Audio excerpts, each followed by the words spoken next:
अस्सलामुअलैकुम क्लास 3 बिस्मिल्लाहिर्रहमानिर्रहीम। हम रीडिंग करने से पहले क्या करेंगे, मुश्किल अल्फाज करेंगे। हमारा नया दूसरा चैप्टर है सच कहो।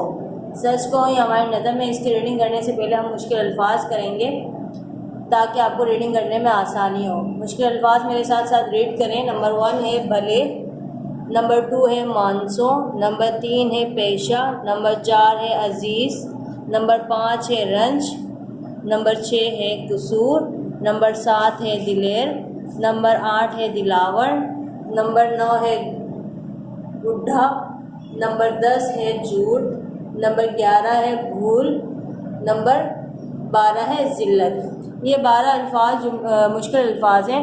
इसको अच्छे से याद करें, फिर इसको अपनी कॉपी में उतारिएगा।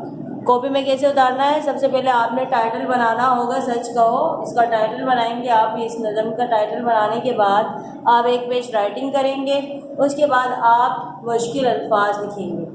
मुश्किल अल्फाज आपके टोटल कितने हैं, 12 हैं। ये 12 मुश्किल अल्फाज आपने लिखने हैं और इसको अच्छे से याद करना है। इंशाल्लाह मैं इसका डिक्टेशन लूँगी।